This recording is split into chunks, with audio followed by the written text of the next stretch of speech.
By 1975, the country was exhaling. Vietnam had finally ended that spring. A president had resigned the year before, and the one who replaced him was busy trying to convince the nation that the worst was behind it.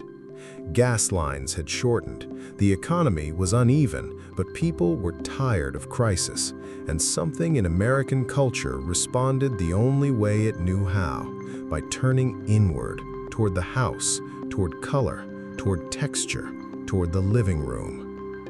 If the 1950s living room was about order and the 1960s living room was about status, the 1975 living room was about mood. It was warm, a little strange, occasionally psychedelic around the edges, and completely unashamed of itself.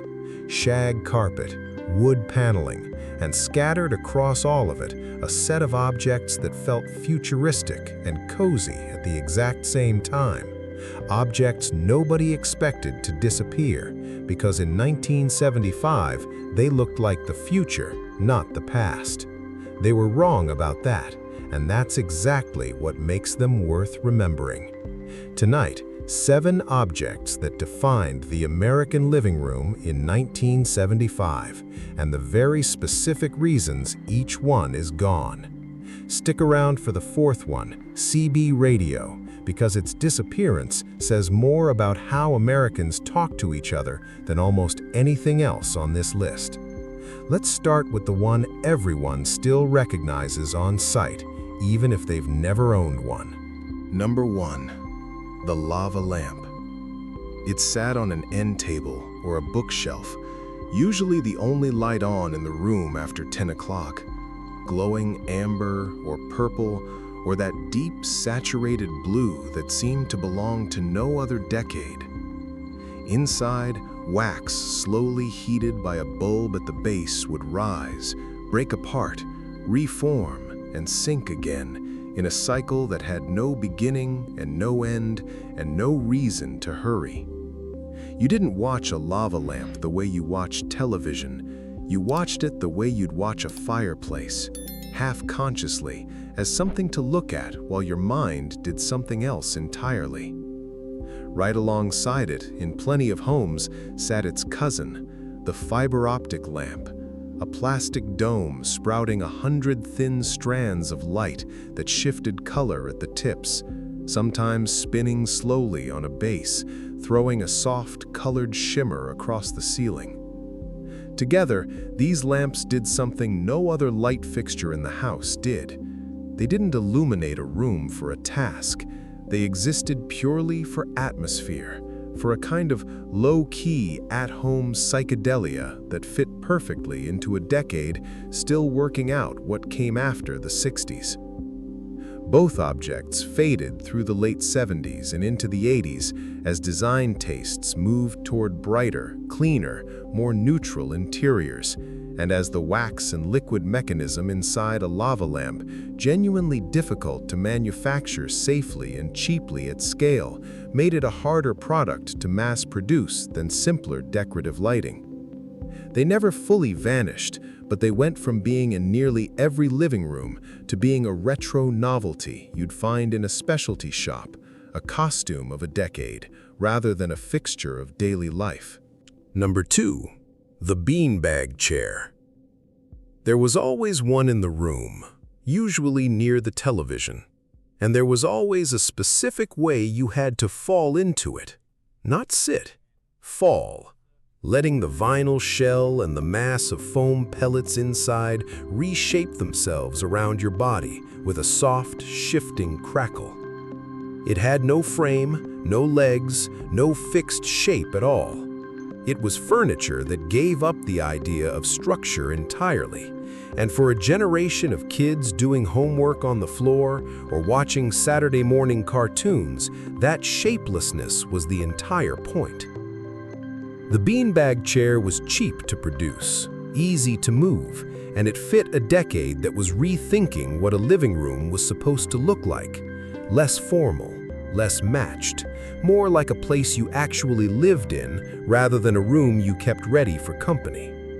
It came in the same loud color palette as everything else in the house, burnt orange, harvest gold, avocado green, sometimes a denim-style fabric that tried to look sturdier than it was. Number 3. The wall barometer and home weather station. Usually mounted near the front door or in a hallway just off the living room, it was a wood and brass instrument, sometimes a full triple set with a barometer, a thermometer, and a hygrometer arranged in a row, sometimes a single large barometer dial with a needle you'd tap gently before checking, an old habit that supposedly settled the mechanism. Somebody in the house, often a father or a grandfather, checked it every morning, more out of ritual than necessity, and would announce the pressure trend at breakfast, the way another family might discuss the news. These instruments were genuinely well-made mechanical devices, often imported from Germany or England, built to be accurate and built to be looked at. Brass fittings polished, wood cases finished like real furniture, because a barometer wasn't hidden in a drawer. It was mounted on the wall as both a tool and a decoration. Owning one signaled a certain kind of household, attentive to detail, a little formal, proud of a small daily competence. The home barometer didn't disappear because it stopped working. It disappeared because television and radio weather forecasting became fast, detailed, and constantly available, and later because digital weather stations and eventually smartphones made checking the pressure yourself an unnecessary skill. The ritual of tapping the glass and announcing the trend at breakfast simply had nowhere left to go once the answer was one channel change away, and eventually one glance at a phone away. Number 4. The home CB radio base station. It usually sat on a shelf or a small desk near the living room, a metal box with a microphone on a coiled cord, a row of switches, and a large dial for scanning channels connected to an antenna that, for serious hobbyists, ran all the way up through the roof. Citizens Band Radio had existed for decades, but in the mid-1970s it exploded into ordinary living rooms, driven by trucker culture, a new nationwide 55-mile-an-hour speed limit that drivers wanted to talk about and coordinate around, and a wave of movies and songs that made Breaker Breaker and a good radio handle feel like genuine cultural currency. For a few years, a CB base station in the living room connected an ordinary household to a live, unfiltered, anonymous conversation happening across an entire town or an entire stretch of highway in real time for free. You'd pick a handle, learn the numbered codes, and listen in on truckers, neighbors, and strangers, sometimes for entertainment, sometimes because it was genuinely useful for road conditions or local news before either of those things were a phone call away. What killed the home CB radio wasn't a technology failure, it was overcrowding and dilution. As the craze peaked around 1976 and 1977, so many people bought radios that the limited number of channels became saturated with noise, overlapping conversations, and eventually vandalism of the culture itself, deliberate interference, foul language, and channel hogging that made the whole hobby less pleasant to participate in. At the same time, direct-dial long-distance telephone calls became cheaper and more common, and cellular technology was already being developed in labs on a path that would eventually make person-to-person, private, on-demand conversation available to everyone without a shared channel at all. The CB radio didn't get replaced by a better radio. It got replaced by the idea that you shouldn't have to share a channel with strangers just to talk to somebody. If any of these first four are ringing a bell, I'd genuinely like to know, was there a lava lamp in your house? And if so, what color? Did somebody in your family actually use a CB radio? And do you remember their handle? Tell me in the comments. I read every one, and this series exists because of what people have shared in there. Number 5. The Macrame plant hanger. Hung in a front window, from a hook in the ceiling, or suspended across a corner of the living room, it was a hand-knotted rope holder, usually cream-colored cotton or jute, cradling a ceramic or clay pot with a spider plant, a philodendron, or a pothos trailing down out of it. Macrame itself was an old knotting craft, but in the mid-1970s it became a genuine home hobby, taught in adult education classes and craft magazines, and a finished plant hanger was often something a family member had actually made by hand rather than purchased. It fit the decade's broader turn toward natural materials, indoor greenery, and a kind of relaxed handmade texture that stood in deliberate contrast to the shinier, more synthetic look of the decade before it. A living room with 3 or 4 macrame plant hangers at different heights, each holding a trailing plant, was a specific and recognizable style statement, one that said the house valued craft, nature, and a slower pace, even if the rest of the decade very much did not. Macrame plant hangers faded through the 1980s as design tastes shifted toward cleaner, more minimal interiors, and as the hand knotting itself came to be seen as dated rather than charming. Houseplants stayed popular, but they moved onto shelves, stands, and floor pots instead of hanging from the ceiling, and the specific craft of macrame knotting largely disappeared from home hobbyist culture until a small, self-aware revival decades later brought it back as a deliberately retro accent rather than an everyday household object. Number 6. The red LED digital clock. It sat on a side table or a shelf, a rectangular plastic box with bright red numerals made of glowing segments, the kind that clicked or flipped from one minute to the next, sometimes with an audible click, sometimes silent. Before this, most households told time with hands and a dial. The digital clock, and specifically the red LED display, was a small piece of unmistakably modern technology, sitting right there in the living room. And in a lot of houses, it was genuinely one of the first pieces of consumer electronics with a visible digital display that a family owned. Those red numerals had a particular character to them, a slightly soft, glowing red that seemed to hum on its own, bright enough to read across a dark room, which is part of why they ended up as bedside clocks as much as living room clocks.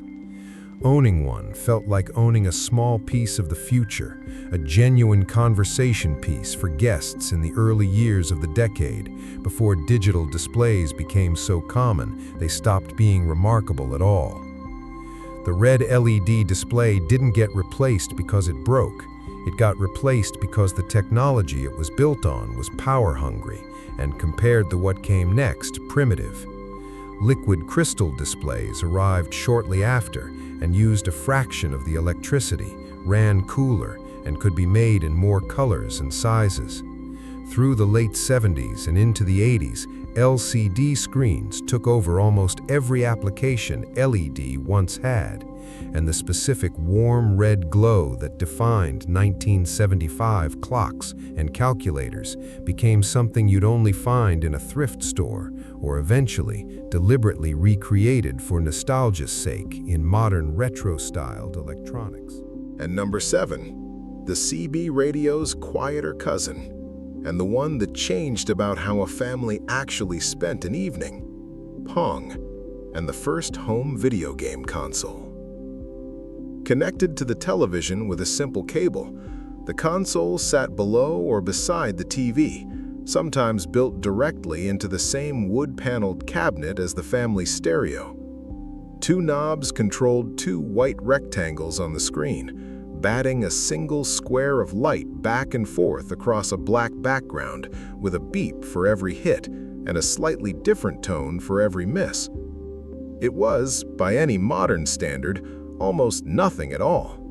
In 1975, in a living room, with the whole family gathered around a game nobody had ever played before, it was completely new.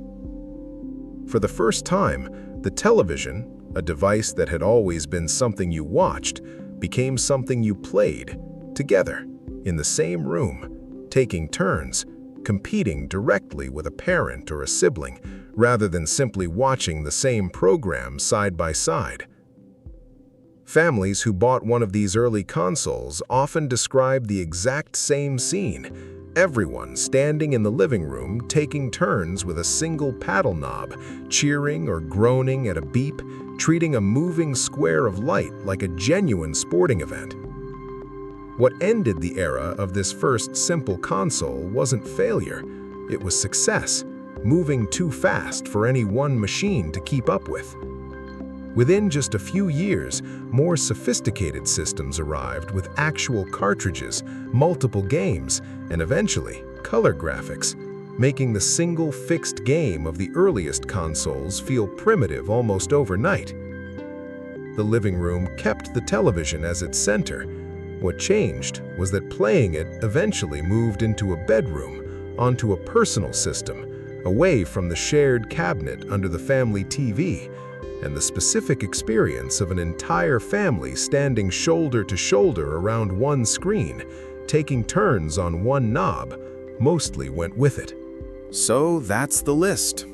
A glowing lamp on an end table, a shapeless chair on the floor, a brass instrument by the door, a radio on a shelf, a knotted rope in the window, a red clock glowing in the dark, and a beeping square of light on the television that for one evening brought an entire family into the same room for the same reason. None of these things were expensive, and none of them were built to last the way a Pyrex dish or a rotary phone was built to last. They were never meant to be permanent, but they were completely of their moment in a way almost nothing else in the house was. And that's exactly why they vanished so completely and so fast. Not because they broke, but because the decade that made sense of them ended, and each one went with it. We don't actually miss the wax in the lamp, or the vinyl in the chair, or the beep from the television. What we miss is a very specific kind of evening, a family gathered in one room, around one glow, one game, one radio conversation, with nowhere else to be and nothing better to do than exactly that. If this kind of history means something to you, subscribe. There's a lot more of this country's ordinary, unphotographed past still worth digging up, and we're just getting started.